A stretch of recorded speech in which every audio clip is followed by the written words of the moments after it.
So I'll finish up this area. Revenue generation margins, we talked a little bit about that earlier. Competitive strategy. How will the company attempt to develop and sustain their competitive advantage? And I've shared a little bit about that. Netflix is a great example. And then one other component of this is where are you on the field? Understanding where your business is. And the Netflix example is one that's pretty clear. You know, when you're over in this area here where you're pilot testing and you're in the gestation area or you're doing the rollout or you're in slow growth, that may not be the time to take on 2 or 3 new business models or enter a different part of the distribution channel. But as you start to get that terminal velocity, that's the time when you start to really look back and say, hey, now let's take a look at our market in a different way. We've got the velocity, whether it be the funding, the adoption within the marketplace, and then at that point, based on the maturity, you can start to think of expanding. So where are you on the field? It's always important to know that a lot of companies, Blockbuster is clearly one of them, that took their eye off the ball and they just focused on what they were doing. And what they did is just stuff that we look at now and we go, gosh, that was so naive. I mean, you thought maybe eliminating the late fees is going to solve your problem. You thought reducing price. You thought more stores is going to solve. I mean, you look at that now and you say, wow, like that's the best that management team could come up with? They were not stepping back and saying, where are we on the field, guys? What's happening in the entire space that we're playing in, and where do we play? Great example is Google.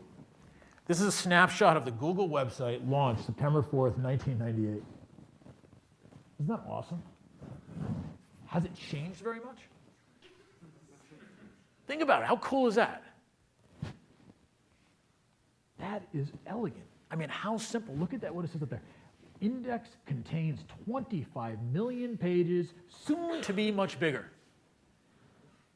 How many trillions of pages does Google have currently indexed? Think about that. But what's also important to think about is this. Google could have stayed just like this. They could have stayed a simple what? That's it, search engine. It could have been a great search engine. They could have been a better search engine than anyone, right? That was sort of what they were promoting.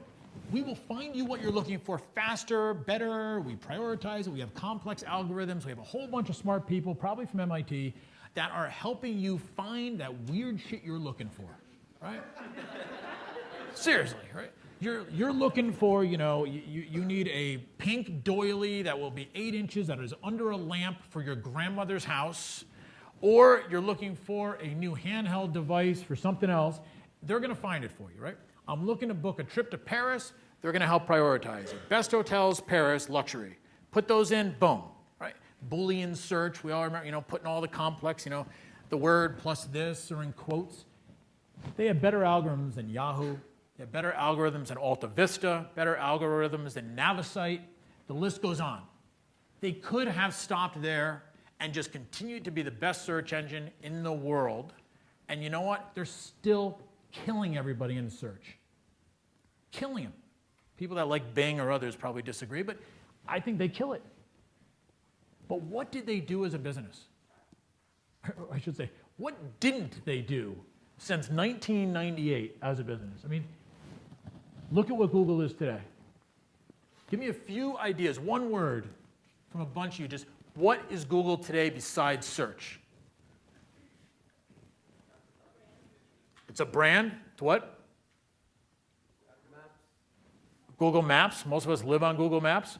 What else? Mobile. The thing about Google is the mobile app in so many ways, right? What else? I missed that. Email, browser. Yep. What I haven't heard, maybe somebody did say, is Google is data. Right? What Google is Google is data. They have figured out ways to capture, store, analyze everything we do. Google knows more about us than our families do. And because of that, they're able to impact the world. Do you realize that Google Health, as an example, actually provides data, completely anonymous data, to groups like the CDC? If there is an increase in the number of people in the Northeast, specifically Maine, New Hampshire, Vermont, that are in the increase in searches around a particular series of symptoms at a particular time of year. That data is actually given to groups like the CDC to help think about positioning cures, positioning vaccines, and positioning hospitals and support. Think about how powerful that is. If there's all of a sudden thousands of searches because a bunch of moms in New Hampshire, Vermont, and Maine start Googling, high temperature, all of these symptoms that might be relevant, or regular cough, or these types of rashes, and that's regularly Googled, all of a sudden Google has a data set where they can see trends before anyone else can see them. They know everything that's happening on a very, very global scale, both micro and macro, and it really helps make the world better. Now, people will get scared and say, it's about privacy and all these other things, and I absolutely believe that. But there is good that can be created. This is a data company that is changing the world. They know more about you because of what you search, how long you hover over a particular part of a website, what you do on a regular basis, the time of day that you do it, the type of things that you like, whether it be the type of music, the type of concerts, the type of places you vacation, the type of hotels that you shop. All of those things are very powerful. So Google is a data company. Different than what their original business model was, or at least appeared to be. And part of it is because of this. This is also an accidental business model. I mean, they weren't going to make the money. It was stumbling on almost AdWords. I think so, yeah. That earned them the money to do all this stuff. I think you're right. I think it may have been accidental. It might have been the genius of Eric Schmidt when he was put in there by the venture capitalists. It might have been a lot of very smart board people. It might have been a lot of factors. But they harnessed that opportunity that everyone else had. Any of the other search groups could have done this. No matter how good the Google algorithms are, they're not that much different, I'm sure, than some of the best search out there, right? I mean, are they much different than Bing? Are they much different than the other ones? I don't know. Are those companies going to ever become as important on a global basis as Google? I mean, thinking about Google Maps is great. What about Google Earth? I mean, how many people here have not used Google Earth? Well, both of you stand up. I mean, everybody's used Google Earth, right? It's the coolest thing. If I'm booking a hotel, and I'm booking a hotel in the north of Spain, we go every year on vacation. If I'm booking a hotel and I've never stayed at a hotel before, I will look at it on Google Earth. Because I don't believe the website that says across the street from the beach. It might mean across the street from the beach, and by the way, the street is also referred to as an 8-lane highway. I'm not going to be super happy with that when I show up for vacation, so I'll Google Earth it. I'll see where it is, and I'll be able to see what's happening. It's incredibly powerful, these little things, and they know I'm searching that. So it goes back to the data piece. And a lot of it is driven around this.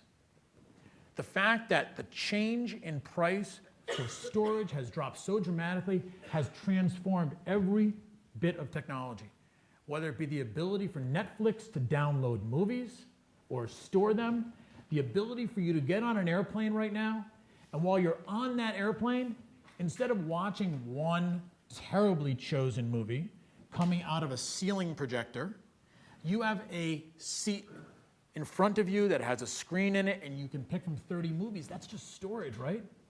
That plane has enough storage that we can pick from 30 different movies at each seat. If you're on JetBlue, you can actually watch streaming TV as well.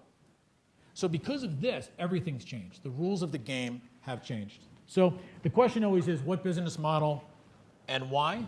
And as you think about each of these different businesses, on the surface, if you didn't know any better, you would think they were in the same business. Apple sells computers, so does Dell. Bentley sells cars, so does Cadillac. Virtu sells cell phones, and so does Nokia. But their distribution channel and models are dramatically different.